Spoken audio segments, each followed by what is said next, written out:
Hello everyone, my name is Rukuto Kamo from Childline, Kohima. We are so grateful to the Department of School Education, Government of Nagaland for giving us a slot to introduce Childline to you through this medium. What or who is Childline?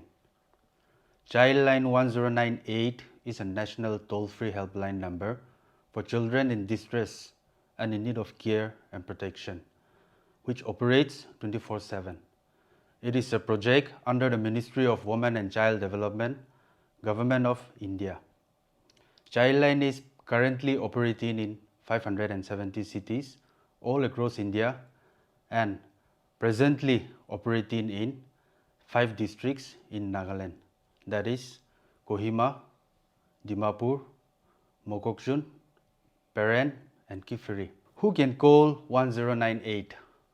A child or any concerned adult can call 1098 anytime for children in distress and in need of care and protection. Childline do not reveal the identity of the person calling 1098. It is always kept confidential. What are the categories of cases supported by Childline? There are the missing children, the runaway children, abused children, children seeking medical assistance, child labor, street children, and all kinds of children in need of care and protection. What are some of the services extended to children by Childline? We respond to phone call 24/7, rescue of a child if need arise, nutrition and emotional support and guidance through counseling, referral services such as medical assistance, temporary shelter, education sponsorship, restoration and repatriation of a child to their families in the best interest of the child. How do we create awareness? We conduct awareness programs in college, schools, churches, colonies, outreach programs through one-to-one interaction, small group meetings, and distribution of our Childline IEC materials. We also create awareness on the existence of Childline and its services and the different laws of our country protecting our children. We also create awareness on the cases prevalent in our city. Childline does not work alone or in isolation. We work along with various line government departments and agencies like the district administration, the police department, the legal department, education department, medical department, labor department, the social welfare department, state child protection society, district child protection unit, the child welfare committee, our Childline partners in different parts of the country, and all the NGOs working for children. In conclusion, we want to send a message across to everyone that even as the entire world and our nation is battling against COVID-19 pandemic, Childline is still there to reach out to any child in distress and in need of care and protection. We also take this opportunity to make an appeal to each and everyone to please call 1098 whenever you see any child in distress and in need of care and protection.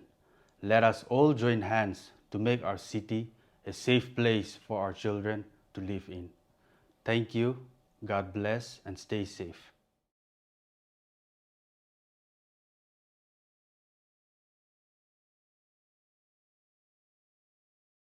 Welcome, my dear students of Class 11 to this tele and radio tutoring with me, your tutor, Atsinyo Sekose, and this tutoring is coming from the Directorate of School Education, Nagaland. So today what we have here is the topic, the first topic, that is Thank You Ma'am by Langston Hughes. We would first try to get to understand who this author is, and then we would move on to understanding the text. So if you take a look at your text there is a little bit of background given in your text about the author. His real name is James Mercer Langston Hughes, born in 1902 and to 1967. So I want you to keep that date noted as we go along here. He is an American poet and writer, and a famous one at that. In fact, you will find that he is a leader, a pioneer in the Harlem Renaissance. Now we are going to find out what is Harlem Renaissance in detail, but for now you can understand that Harlem is referring to a neighborhood, and Renaissance is, which means revival. So he is one of the pioneers there, and he contributed a lot in the jazz poetry as well. His works reflect the working class people of the African American people, and in fact he is very much well known for his social activist during the time of during this Harlem Renaissance time. So now let's take a look at what is this Harlem Renaissance. Harlem Renaissance is dated as 1918 to 37. 1918 to 37. What is this all about? We already know what is Renaissance, which means revival, and this kind of Renaissance is happening in different kinds of countries such as France, and even in America, in United States of America, it is happening, especially among the African American people. So when we are talking about African American people who were trying to re-establish or revive their culture, that is referring to the Harlem Renaissance. So it is actually a movement, and a movement especially in the area of literature and arts. So naturally, that's why we find Langston Hughes contributing a lot even in the jazz poetry, and through their art, such as in their writings, they were also trying to revive the culture, the identity of the African American people here. And you will also find that this era is also quick within the era of Victorian era. So we already know a little bit about the Victorian era, how it is an era of transition, and how there was a lot of progress, but also at the same time a lot of immorality. So these African American people, they were trying to address those kind of social issues as well, trying to awaken the conscience of the people and trying to revive culture in that way. So you will find a lot of all these elements, and elements, not just elements but settings, even in the story that is Thank You, Ma'am. So when we say Harlem Renaissance, we are referring to, Harlem here is referring to a neighborhood. Where did it all started? The African American movement, it started in New York City, Manhattan. So our story probably also took place in New York City. So that's what we have here. And what is the condition during that time? Why do we call it as such? Some of the main characteristics are that it is very populated. Population was rising and people were living in compact apartments. Again, that is another setting that we will find in the story. And African American working society were striving hard at that point of time to re-establish their place in the society, and that is also being reflected by Langston Hughes. Now, you would find, remember I've pointed out the setting here, you would find that the setting of our story, Thank You, Ma'am, written by Langston Hughes here, is that the setting, of a Renaissance background or Harlem background. You would find that the large woman lives in an apartment where everybody is not afraid of, everybody knows each other and they are not afraid, trusted each other, so they keep their doors open. She lives in a very small place with a small kitchenette and a bed, makeshift bed, and so on. So that is the kind of colony neighborhood that we are looking at. It was also a colony where crime was rising. So that will help you understand the context of the boy Roger better later on, why the impact of Mrs. Luella Bates Washington has on the boy Roger. So having understood all this context, it will help you not only understand your text better, but appreciate the art that is being reflected through by the author, in fact, in the story here. Now, we also get to see the setting here is at around midnight, that is at 11 o'clock. The story opens around at that time, and it was quite dark, as we can imagine. And yet we have a single woman walking home after work. So after work, arriving home at 11, and that is what we see here. So again, reflecting the African American working people. So understanding the context will help you understand the characters better as well. We understood that this lady is a very large, robust, which means very active, healthy woman, and who is able to fend for herself. Remember, she was able to knock the boy down very easily, or hold the boy, or drag the boy home, and so on. All these kind of things, she was able to defend herself, in fact. And she lives in a community where there is mutual trust. So remember, take the example of the open doors again, or take the example of her walking home nonchalantly in a very casual manner, unafraid. Why? Because she is in that neighborhood, or we can say the Harlem neighborhood. So that is the setting that we find in the story. Thank you, ma'am. The story plot is very simple. It is very simple in the sense that it has got only two characters, and the actions rising with the boy coming in contact with the lady trying to steal her purse.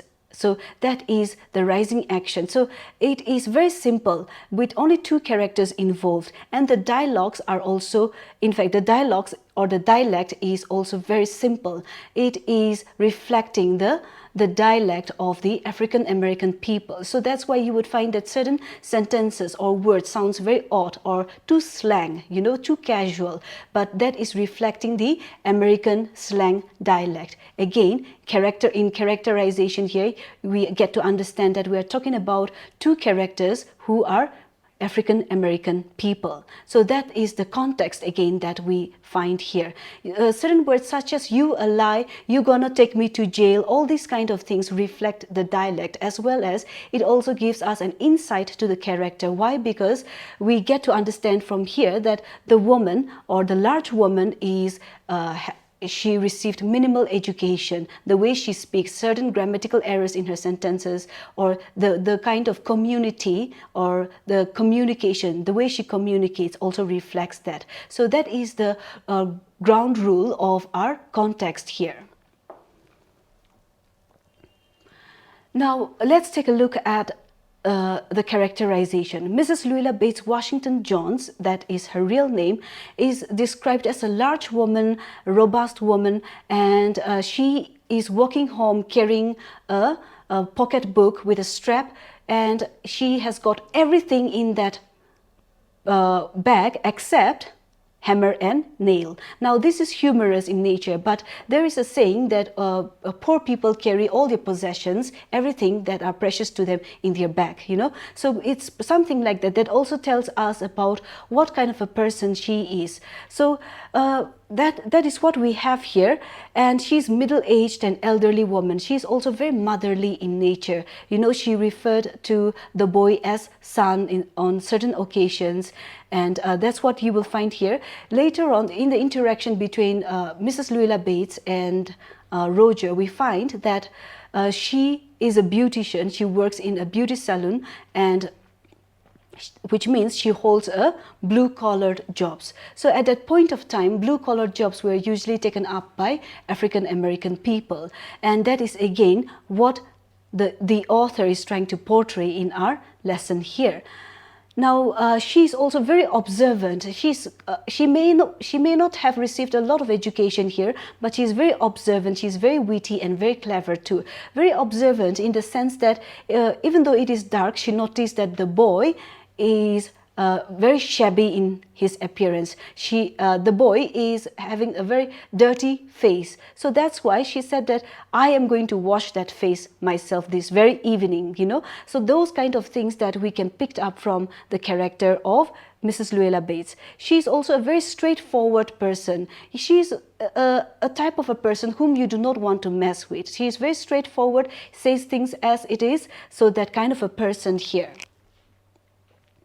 Now, if we take a look at Roger, Roger is an adolescent, probably around the age of 14 to 15.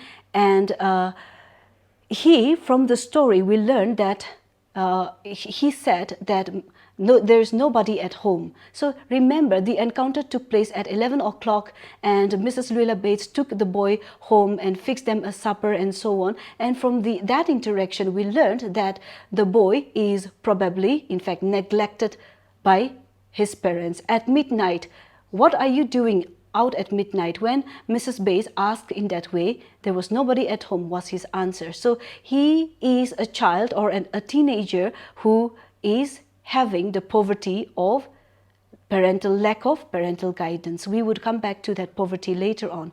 He is a boy, a typical boy, young boy who caught in a young troubled situations, but luckily for due to this kindness shown by Mrs. Luella Bates, he was able to change that incident. In fact, that incident impacted him, and he was able to changed into a better person here. So that's what we find here. He suffers from poverty, and not just any kinds of poverty here. When we say poverty, we say people who lack the basic necessities. But in this case here, Roger does not lack the basic necessities. Remember, Mrs. Luella Bates was also mistaken into thinking that the boy was trying to steal her purse or her bag because the boy was hungry. All right, she thought that this boy is a homeless boy who was hungry and on the street trying to get food or trying to get by. But with the later interaction, we figured out that Mrs. Luella Bates was very much mistaken, but all he wanted, why he was stealing, was that all he wanted was a blue suede shoes. And probably blue suede shoes were the fashion back in those days. So he wanted to have that, and these blue suede shoes represents luxury status in the society. Perhaps he thought that having luxurious items on him would elevate his social status. So again, coming back to the Harlem Renaissance here, the poet is also trying to drive home, the author is also trying to drive home the point that poverty is not only about the basic necessities. The society, remember, he's a social activist, so the society also suffers from a poverty called lack of parental care and guidance. So that's what we see here. So when we understand all this context, we get to understand why the kindness that was shown by Mrs. Luella Bates has such worth and has such a great impact. It is very easy for a young boy to get caught in behaviors of delinquencies, petty crimes, get into such kind of petty crimes. You know, he started off by trying to steal a purse, and then perhaps later on, at this point of time, there was a lot of crimes, remember. So he could have also got into other bad habits such as substance abuse, drug abuse, and all those things. But luckily, fortunately for him, he met this woman who took care of that boy in a very single incident by not only giving him advice, but giving him $10, and also by completely awakening his conscience that it is wrong to steal, and that it would lead him to a lot of trouble if he continued with that kind of a behavior. So this whole story, again, on the surface level, it sounds very simple, and I'm sure when you read it, you would be able to understand it. The language is very simple, but within it, in the context, many message, or the running theme here is also being given. So the theme here is kindness. Kindness, it's all about kindness that is being shown by the Mrs. Luella Bates to the young boy, the lost boy, we can also say, Roger. So on the theme of kindness, how did Mrs. Luella Bates show kindness to Roger? Take the example when, in the first incident, it looked as though she's going to trash up the young boy, the poor boy, but she dragged the boy home, fixed a supper, and in fact, in a very motherly tone, she also pointed out that let the tap water run for a few minutes so that he can have warm water to wash his face. So see, all these kind of little things that she had shown to Roger impacted his life a great deal. So again, while they were having their supper, she is narrating her own stories, not because she wanted to talk about herself, but she does not want to embarrass the poor child. Given the same scenario, in a certain, if we find ourselves in a similar situation, perhaps maybe we would be questioning the victim or the culprit here. Why are you trying to steal my purse? Who is your father? Who is your mother? You know, a lot of personal questions may be bombarded at the poor fellow here. But Mrs. Luella Bates did not do that. So that is again her way of showing kindness. She talked about herself, her personal story. So from her, we learned that she holds a blue-collared jobs, and yet we can get to understand plainly that she works hard to get by, and we also get to understand that she has a past. She also confessed that she has a past. And interestingly, she said that if God does not know it yet, I wouldn't even dare tell God about it. So she, by saying all these things, she is also trying to tell Roger that everybody eventually gets into or commits certain kind of mistakes. Now, at that point of time, Roger was waiting for the next word, that is but. But you find that Mrs. Luella Bates did not say that. And that's how you will also find that she is also very, she's a straightforward person. She says things as it is. You know, she is not trying to give a long lecture of morality. You know, I also have a very poor past here, but I did not go and steal money from people just because I wanted something for my own. You know, that was not the lecture, the typical lecture that she has given. So here we have the Mrs. Luella Bates, who is very wise, and in a very wise manner, through just simply offering a company of supper and discussion, she was able to brought about that change. Now, remember, we talked about poverty here, and she was able to fill in that gap in the place or in the life of Roger. Remember, he lacks parental care, and in a very motherly way, she pointed out, don't you have anybody to tell you that you need to wash your face? Now, aren't you ashamed of yourself for trying to steal money? You know, all these kind of things. And giving him $10 so that he can buy the shoe, but she also warned that if Roger is trying to get things done, then done by stealing, it will burn his feet. So again, warning her, advising, guidance was being given by Mrs. Luella Bates to Roger, which Roger deeply needed, and especially growing in that kind of a neighborhood, in that kind of a very dangerous neighborhood, he finds the perfect motherly advice or guidance from this woman, a complete stranger, Mrs. Luella Bates.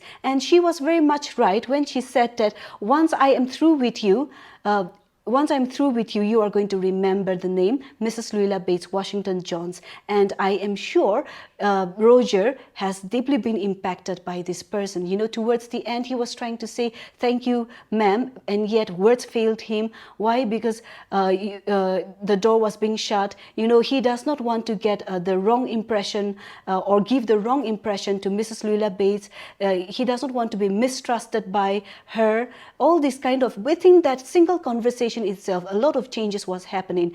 And how did that was brought about? Mrs. Luella Bates showed at least the way to get things done or to show respect. So Roger also find himself, you know, disciplined by Mrs. Luella Bates here. And in fact, it even went to the extent of Roger trying to extend help. You know, at that point of time, we are able to understand that he is undergoing the change. So definitely this incident, this single contact has impacted his life a great deal. Now let's take a look at the aptness of the title. The aptness, the title is very suitable. Why? Because it all comes with gratitude. The kindness shown by Mrs. Luella Bates was, it found gratitude in Roger. So it is very apt. I'm going to quote this. If you think that contact is not going to last a while, you got another thing coming. When I am through with you, sir, you are going to remember Mrs. Luella Bates Washington Johns. So this was not just a material thing. Kindness was not just given in a materialistic way, but kindness was shown in terms of deeds and words, guidance, advices. And you remember Mrs. Luella Bates warned Roger, behave yourself. and never to get into trouble for stealing and so on. So yes, the title is very much apt.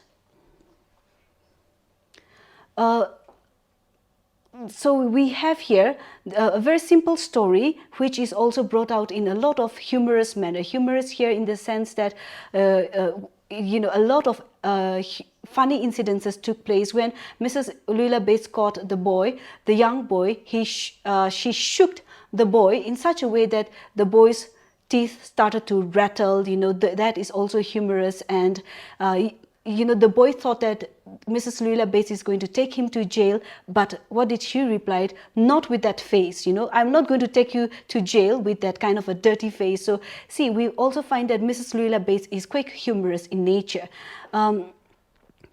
And again, in the phrase where I have done things, neither tell God if he didn't already know. That kind of a tone in Mrs. Luila Bates' conversation also brought out a lot of humor in our story. So here we have the context of Langston Hughes' perspective on society. We have the context of Harlem Renaissance. We have the context of kindness. And all these things are creating the social milieu, the social environment in the story, and what that is being portrayed in the story. Thank you, ma'am, and which is written by Langston Hughes. On that note, we would be winding up today's class. Thank you all very much for joining me.